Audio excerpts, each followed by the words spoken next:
हाँ बाबा। सर, बच्ची करीब 12 साल की चित्रा जाधव, अभी वो आईसीयू में।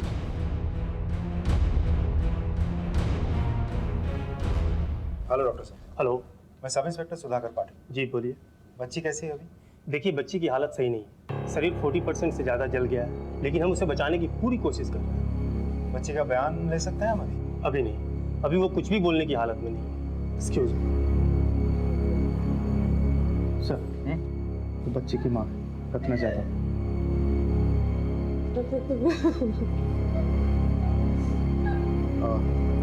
देखिए, डॉक्टर पूरी कोशिश कर रहे हैं, हौसला रखिए, सब ठीक हो जाए।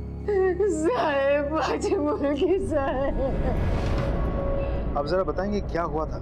माहित नाही साहेब, आम्ही लोक शेतावर मजुरी करतो साहेब. माझ्या मुलीची परीक्षा चालू होती चिक्कीची, घर पे पढ़ाई कर रही थी. मैं मेरे आदमी के साथ बड़ा बाजार से वापस आई ना साहब, घर पे देखा बड़ा तो ऑटो. देखिए, डॉक्टर पूरी कोशिश कर रहे हैं, सब ठीक हो जाएगा। आप प्लीज रोइए मत। आपके पति कहाँ हैं? साहब, विजू तो वही पे साहब जहाँ पे चिक्की जली थी, वो तो आने के लिए तैयार ही नहीं था साहब। बच्चे की हालत उसे देख ही नहीं गई साहब।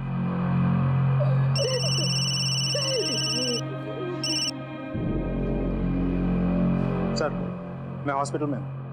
बच्ची बहुत बुरी तरह से जल चुकी है, 12 साल की है, घर पे अकेली ही थी। यस सर, झिटकेकर गांव से।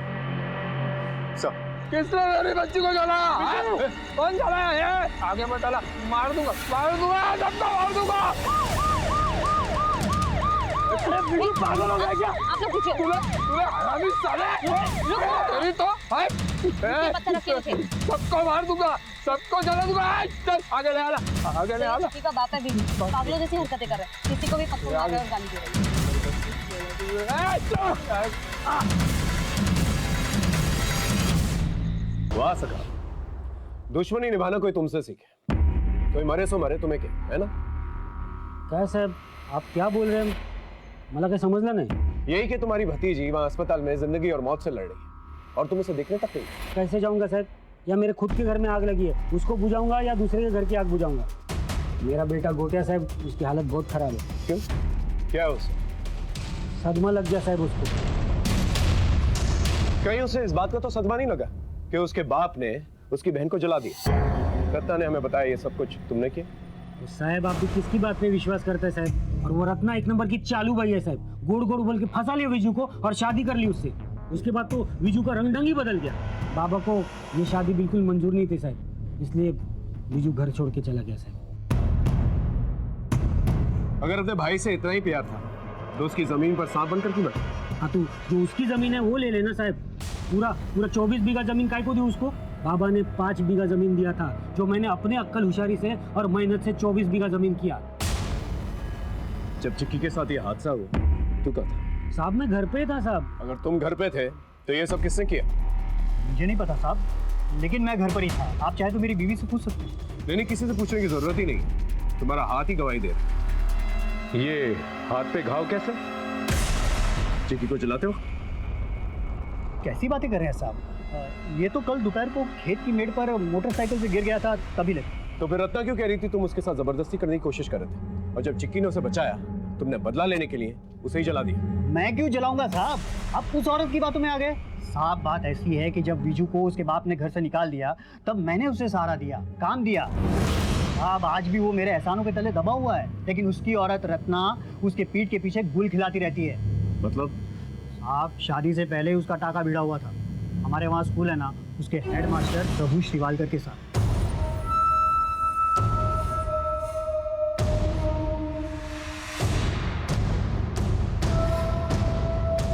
आज भी पूरे गांव में किसी को कुछ पता नहीं है कि ये औरत कौन है, कहाँ से आई है, क्या करती थी, कौन से खानदान से है।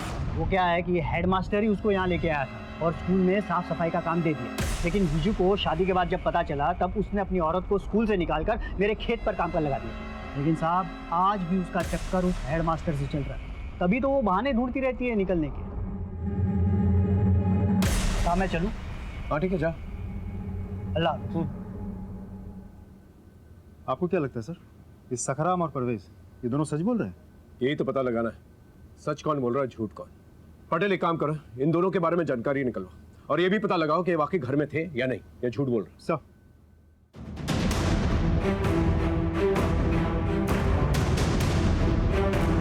चिक्की को जब जलाया गया था तो सखराम घर पे था?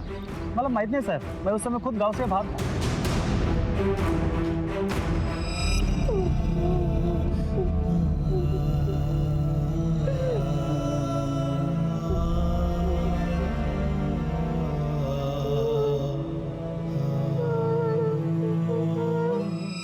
अगर हमारे बस में होता नदी उठाकर घर ले आते, अपने घर के ठीक सामने उसको हम हर रोज बहाते। लय भारी मजा आली। कधी से कहता ना हो बाबा। लय भारी। जाली का शुरुआत, कितना लाड प्यार करोगे? हाँ, तू काय को चल रही है? मेरी बच्ची, जो मेरे मन में आएगा करेगा मैं उसके लिए। हाँ, और कल को जब ब्याह के दूसरे के घर पे जाएगी तो उसके ससुराल वाले क्या बोलेंगे? आई बाबा ने कुछ सिखाया नहीं छोकरी को। आओ ती मातरंची पोरगी घर का पूरा काम करती है, और इधर तुम इसको कुछ करने ही नहीं देते। छोटी भी तुम ही बनाते हैं, बूटक को पालिश भी तुम ही करते हो। क्या तुम भी कुछ करने नहीं देते उसको? करेगी, बहुत बड़ा काम करेगी, तेरा और मेरा नाम रोशन करेगी, देख लेना, है ना? हाँ बाबा, मैं बहुत सारी पढ़ाई करके एक बड़े अफसर बनूंगी, फिर आई को भी रख लेंगे हम लोग काम पे, और जूते भी पॉलिश करवा लेंगे। झालं का बाप बेटी से झालं, मैंने बूट पालिश कराएंगे। अरे देवा, तुमच्या नादात दूध विसरली। लवकर या आई। एक घे दूध। तुझे अकल नहीं क्या? गरम दूध पकड़ा दे हाथ में, हाथ जल गया बच्चे का। बैठ, कुछ नहीं होगा, हाँ? सब ठीक हो जाएगा, हाथ दे।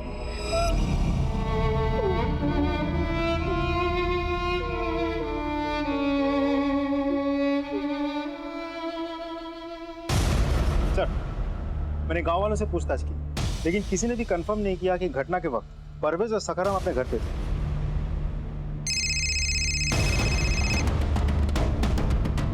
हाँ डॉक्टर साहब,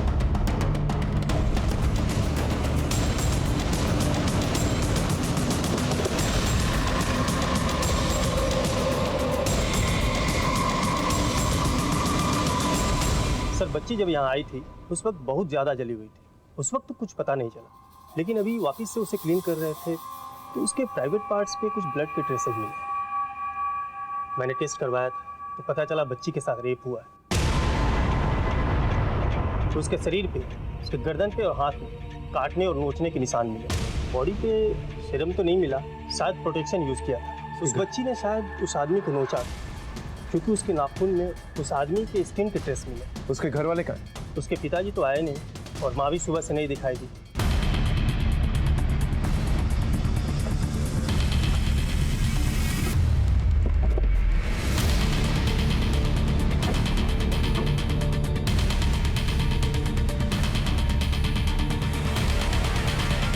दरवाजा तो बंद। ये लोग कहाँ चले गए? अरे सुनो, ये विजू और रत्ना कहाँ है? साहब, विजू तो बिटिया की गुड़िया लेके इधर उधर घूम रहा है, उसका तो दिमाग ही फिर गया है। और रत्ना ताई तो खेत पर काम करने गई।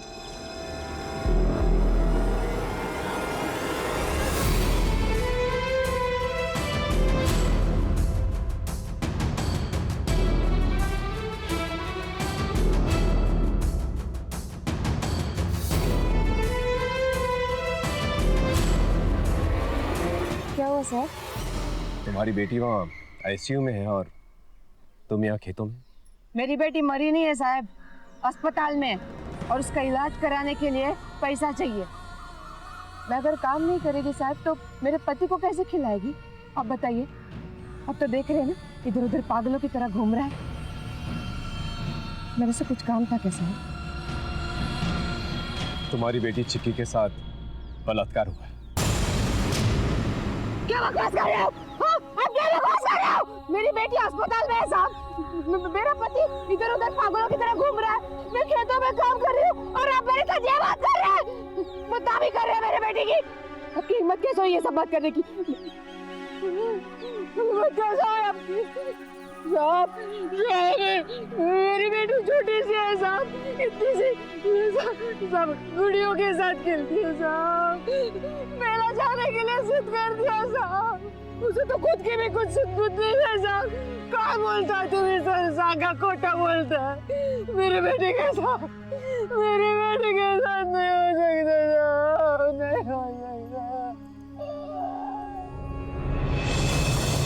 मैं विजू और रत्ना के दुख को समझ सकता था। मेरी अपनी एक 11 साल की बेटी है और मैं जब भी चिक्की को देखता मुझे वही नजर आती। इस केस ने मुझे अंदर से हिला कर रख दिया था। कभी कभी मैं ये समझ नहीं पाता इंसान इतना बड़ा हैवान कैसे बन सकता है। चिक्की को रेप करके जलाया गया था, कोई इंसान तो ऐसी हरकत नहीं कर सकता। लेकिन हमने भी ठान लिया था कि चिक्की को इंसाफ दिलाने में कोई कसर नहीं छोड़ेंगे। इस एरिया का चप्पा चप्पा छान मार। सर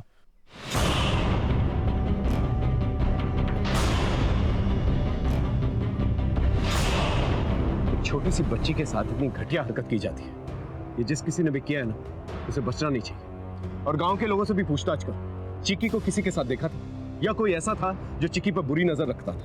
बाबा हाँ मेरे साथ। चिक्की तो बहुत ही प्यारी बच्ची है, उससे सब लोग गांव में बहुत प्यार करते हैं। सब चिक्की तो हमारी बच्ची जैसी है और गांव में आज तक कोई ऐसी घटना हुई नहीं।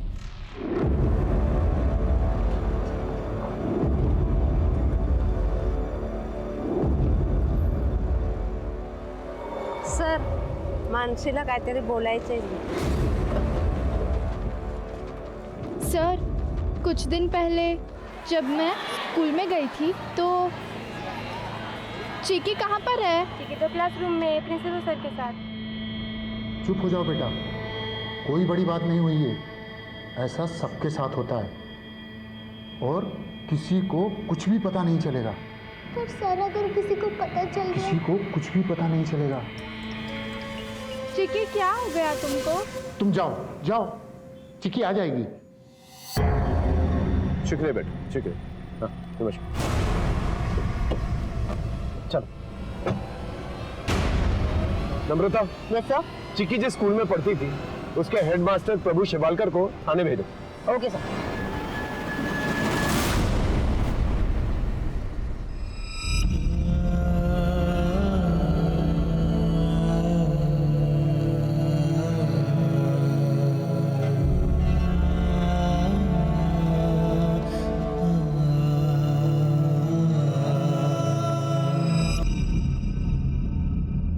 सर, मैंने चिक्की के स्कूल जाकर पता किया। जिस दिन चिक्की के साथ वो सब कुछ हुआ उसी दिन से हेडमास्टर शिवलकर यहाँ नहीं है। लोगों का कहना है कि वो स्कूल के काम से कहीं बाहर गया था। उसका फोन ट्राई किया? यस सर, पर वो भी नॉट रीचेबल है। पता करो ये प्रभु शिवालकर है कहाँ और जहाँ पर भी उसे उठा कर लेके आओ। Okay sir.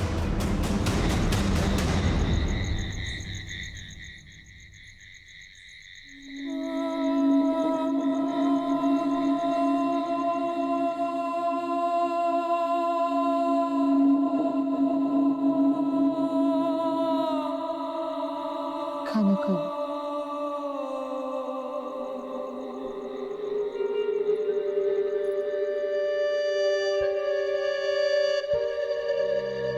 खाऊंगी।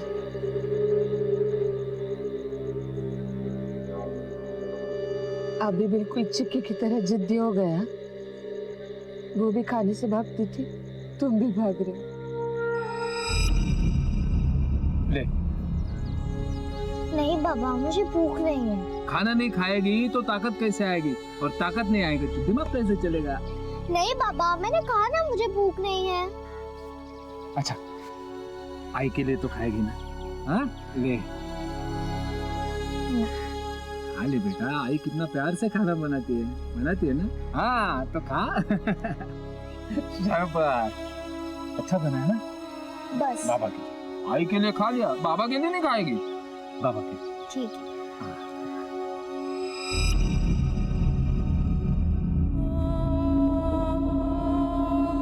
अच्छा, तुम चिक्की को जैसे खिलाते थे वैसा खिलाए?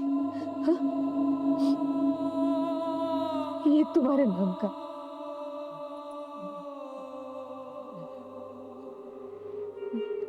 मेरे नाम का। मैं खाना अच्छा बनाती है ना, खाओ।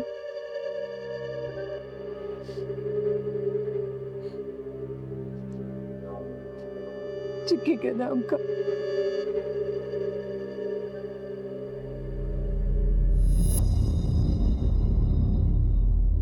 क्या हुआ अपने चिक्की को? हाँ? कुछ नहीं, तुम खाओ। नहीं, वो चिक्की को क्या हुआ है?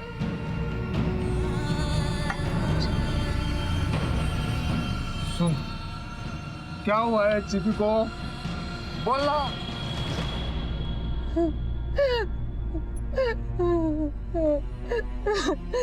किसी और के भूख अपने बच्चे को खा गए।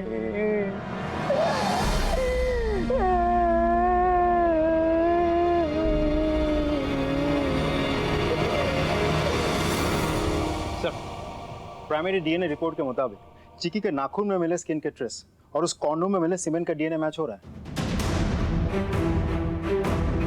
हमारे पास असली कल्प्रिट का डीएनए सैंपल था और उसी के जरिए हम असली खूनी तक पहुंचने वाले थे।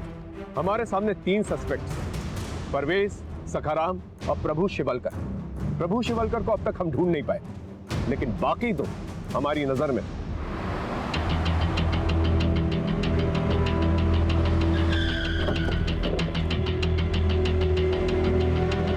परवेज, सलाम साहब। चिक्की का रेप हुआ है। डीएनए टेस्ट के लिए तुम्हें हमारे साथ थाने चलना होगा।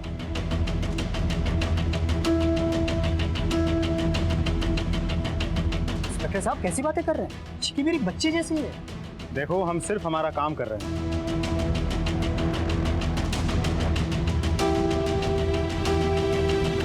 सखाराम, सखाराम, चिक्की के साथ रेप हुआ है।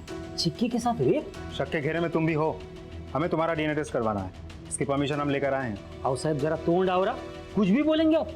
वो चिक्की के माँ बाप के साथ मेरा जो भी झगड़ा है ना, वो अलग है, लेकिन मेरा खंडोबा जानता है, मैंने गोटिया और चिक्की में कभी फर्क नहीं किया। उसको हमेशा अपनी बेटी जैसा माना है। कोऑपरेट करो हमारे साथ प्लीज। सर, शिवालकर अभी अभी वापस आए, वो घर में ही है।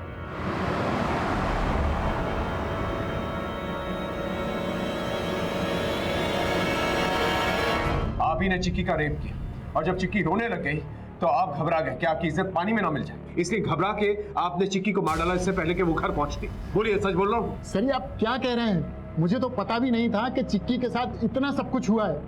चिक्की मेरी बेटी जैसी है और आप इतना बड़ा इल्जाम मेरे ऊपर लगा रहे हैं। वारदात वाले दिन स्कूल में चिक्की आपके सामने थी, वो रो रही थी। ऐसा क्या किया था आपने?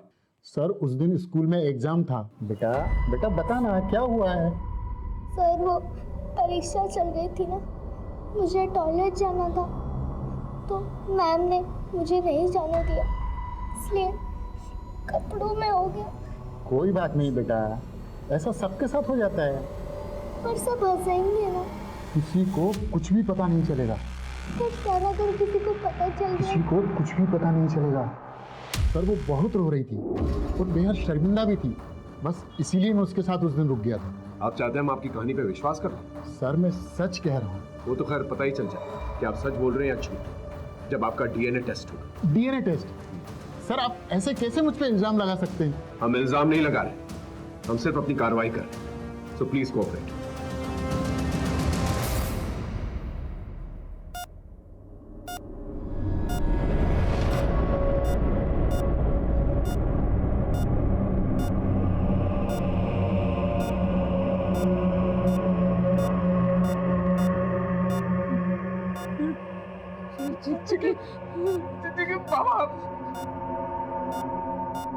बाबा, आई बाबा, तू ठीक हो जाएगी बेटा, तू ठीक हो जाएगी। तू ठीक हो जाएगी। मैं डॉक्टर को बुलाता हूँ। डॉक्टर,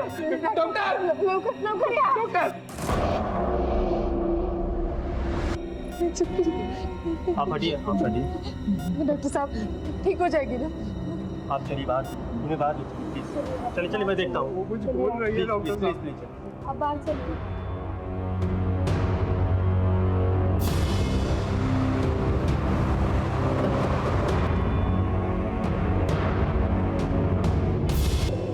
शिवलकर, सखाराम और परवेज, तीनों की प्राइमरी डीएनए रिपोर्ट आ गई, लेकिन चिक्की का रेप जिसने किया था उसके साथ इन तीनों में से किसी का भी डीएनए मैच नहीं करता। वो कोई और ही है सर। सखाराम, परवेज, शिवलकर, इन तीनों में से किसी ने भी आपकी बेटी के साथ कुछ भी नहीं किया। कोई और है जिसमें शक है आपको, जो आपकी बेटी के नजदीक हो?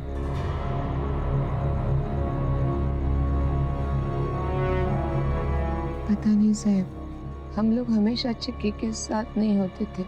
चिक्की स्कूल से सीधा घर पे ही आती थी और हम लोग देर शाम को खेती से काम कर वापस आते थे। कभी कोई ऐसी बात जो आप दोनों को अजीब लगी हो? हाँ साहब, चिक्की के बस्ते में हमने चॉकलेट और टाफियाँ देखी थी। ये सब उसे कौन देता? पता नहीं साहब, हमने कभी पूछा नहीं और चिक्की ने कभी बताया नहीं। हमें लगता था कि स्कूल के हेडमास्टर देते होंगे, बहुत मानते थे उसको। हम अक्सर अपने बच्चों की छोटी मोटी बातों को नजरअंदाज कर देते हैं। उन्हें अगर कोई टॉफी देता है, गिफ्ट देता है, गुड़िया देता है, तो हम खुश हो जाते हैं कि वो हमारे बच्चों से प्यार करता है, स्नेह करता है। लेकिन ये प्यार और स्नेह कब वासना में बदल जाए, ये हम सोच तक नहीं सकते। हमें लगता है बच्चों के साथ क्या हो सकता है, गलत तो सिर्फ बड़ी लड़कियों के साथ ही होता है। इसीलिए हम अक्सर ऐसी दस्तक को नजरअंदाज कर देते हैं और हम ये भूल जाते हैं कि बच्चे ही ऐसे क्रिमिनल्स का सबसे इजी टारगेट बनते हैं। और रत्ना ने भी यही गलती की। उसे उसी वक्त चिक्की से ये पूछना चाहिए था कि ये सारे गिफ्ट्स उसे किसने दिए। लेकिन अब चिक्की मर चुकी थी, हमारे सारे रास्ते बंद हो चुके थे। एक पल के लिए तो मुझे लगा कि हम ये केस सॉल्व ही नहीं कर पाएंगे, लेकिन तभी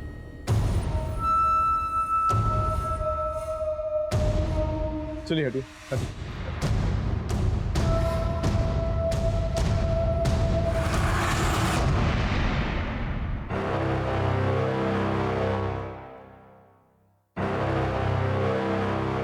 सुसाइड नोट मिला है। पाटिल सर पढ़। चिक्की का बाप मेरी जमीन लेना चाहता था, इसीलिए मैंने अपने आदमी से कहकर चिक्की के साथ ये सब कुछ करवाया। लेकिन अब मुझे खुद से बहुत घिन हो रही है, खुद से इतनी। सखाराम के पास से हमें जो सुसाइड नोट मिला उसमें जो हैंडराइटिंग है वो सखाराम के हैंडराइटिंग से मैच नहीं करती। सवाल ये उठता है, सखाराम को कौन मार सकता है? हो सकता है सखाराम को विजू और रत्ना ने मारा। वो लोग वैसे भी गुस्से में थे, इसे सखाराम को मार कर गोटिया को गायब करवा दे, या फिर गोटिया को भी मार दे। दोनों को बुला के लिखो। देखो विजू, खून का बदला खून नहीं होता। तुम दोनों को सिर्फ शक था कि सखाराम ने तुम्हारी बेटी को जलाया। इसका ये मतलब नहीं उसका खून करके तुम दोनों भी खूनी बन जाओ। हमने नहीं साहब, भगवान ने ली उसकी जान। उसने हमारे चिक्की के साथ गलत किया ना, तो भगवान ने सजा दिया उसको। उसने लिख के भी तो रखा था ना साहब। वो सखाराम की राइटिंग नहीं थी, तुम दोनों ने ही मारा है उसे, और गोटिया को भी उठवा लिया, क्योंकि दोनों को मार के तुम दोनों को ही फायदा है। अब सारी की सारी जमीन तुम लोगों की है। मैं थूकता हूँ ऐसी जमीन पे साहब में, जिसके कारण उसने मेरे बच्चे की जान ली है। जाओ ना साहब, असली खूनी को ढूंढो, हमको काय को तकलीफ दे रहे। ये सब नाटक करने की जरूरत नहीं है। हम अच्छी तरह जानते हैं तुम दोनों ने ही मारा उसे, क्योंकि उसे मारकर अब सारी की सारी जमीन जायदाद तुम दोनों की हो जाती है और साथ ही साथ बदला भी पूरा हो जाता है। बोलो। नहीं सर, हमने कुछ नहीं किया। खरच।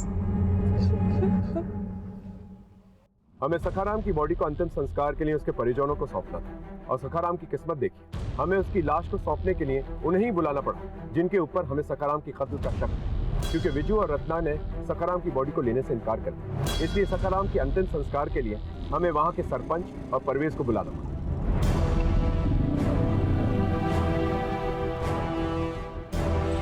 सलाम। नमस्कार। नमस्कार सरपंच। आप लोग अंदर जाके साइन कर दीजिए और बॉडी ले जाने की फॉर्मेलिटीज पूरी कर लीजिए। पावर ठीक, इन सबको अंदर ले जाओ। जी सर, जाइए आप लोग।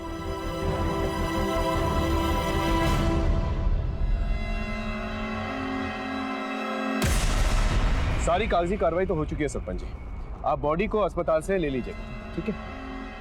नमस्कार। सलाम।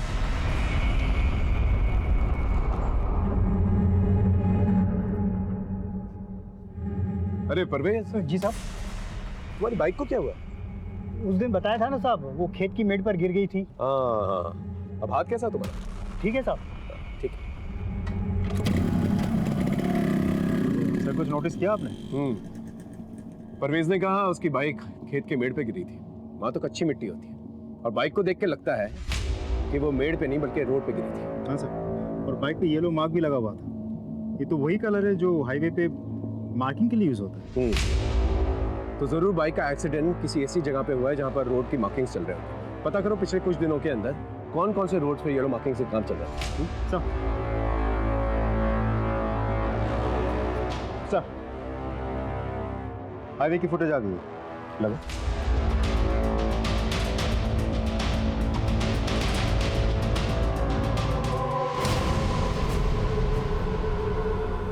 कि परवेज के पीछे लड़का कौन? सर कुछ समझ में नहीं आया, इससे पहले तो कभी नहीं देखा। एक काम कर, परवेज की कुंडली निकल और इस लड़के की और परवेज की जितनी जानकारी हो सके वो निकल और पता करो कि परवेज ने हमसे झूठ क्यों बोला। नहीं साहब, मैंने कोई झूठ नहीं बोला था। अच्छा, कोई झूठ नहीं बोला तूने? चल हम बताते हैं क्या झूठ बोला तूने। पटेल सर।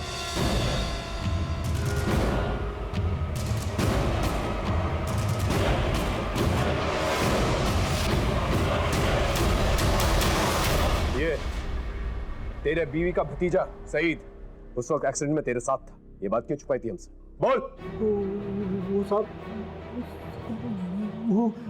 चल ये बात भी हम ही बताते थे। देखो चिक्की पर मिला डीएनए और इसका डीएनए मैच करता है। चल अब कहानी बोलना शुरू। सर मैं बताता हूँ सर, मैं अक्सर यहाँ पर आया करता था फुफ्फी के पास रहने के लिए। मुझे चिक्की पसंद आ गई थी सर, और उसे फ्रेंडशिप करने के लिए मैं उसे चॉकलेट्स और बाकी सारी चीजें भी देता था। जब चिक्की अपनी माँ से मिलने गई थी तो तूने ही रोका था ना उसे?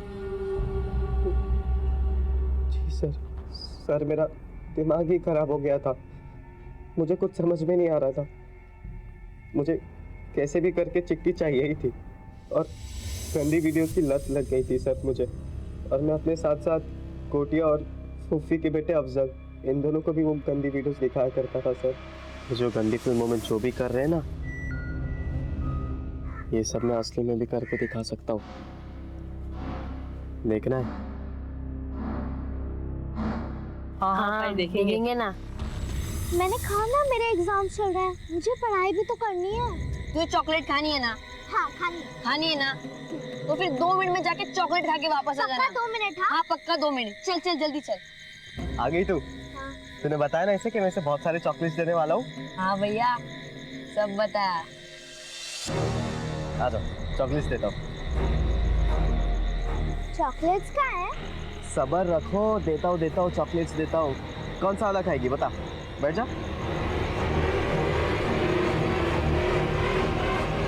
अच्छा तुझे मैं चॉकलेट देता हूँ।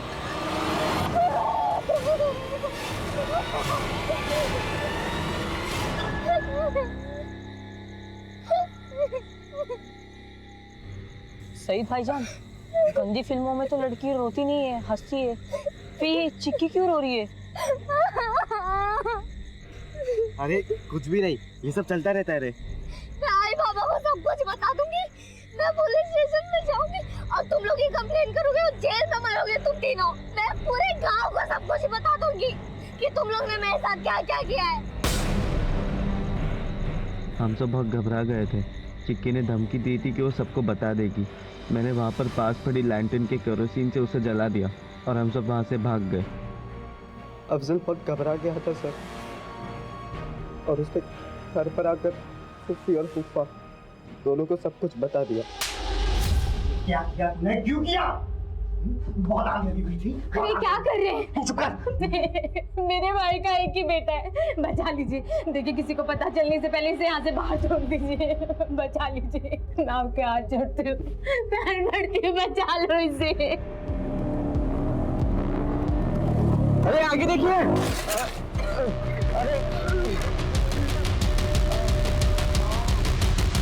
गोटिया हमारी पुलिस टीम को खराब हालत में खेतों के आसपास मिला।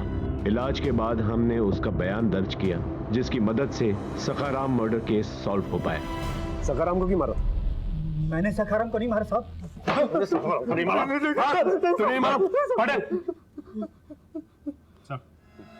ये देख। मेरे बाबा को अफजल के बाबा परेश चाचा ने मारा है। चल अब तोती की तरह बोलना शुरू कर। साहब दरअसल गोटिया ने सखाराम को सब कुछ बता दिया था। और सकार हमने मुझे गुस्से में फोन किया। मेरे को गोटिया ने सब कुछ बता दिया है। अभी तेरे वो सईद को और तेरे को दोनों को जेल की चक्की नहीं पिसवाई ना तो मेरा नाम सखाराम नहीं है। आएगा। Hello hello. अरे वो मेरे खानदान की बेटी है। साला बेशरम आदमी, तू मेरे घर पे आया कैसे? मेरे को समझाने की कोशिश करता है। तेरे को नहीं छोड़ेगा नहीं मैं। अरे भाई पुलिस की फोन से खराब।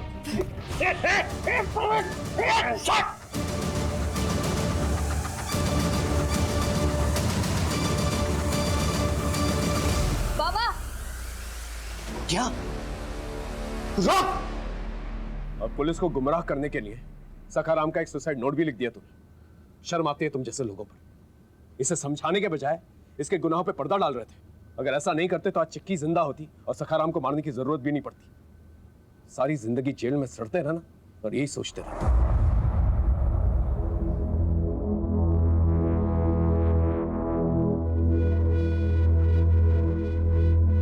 गोटिया को हमने उसके आखिरी रिश्तेदार विजू और रत्ना के हवाले कर दिया और उन्होंने भी उसे खुशी खुशी अपना लिया, क्योंकि अब कहीं ना कहीं वही उनकी खुशियों का सहारा था। सईद मोबाइल में गंदी फिल्में देखा करता था और कहीं ना कहीं ये भी एक वजह थी उसका ये घटिया काम करने की।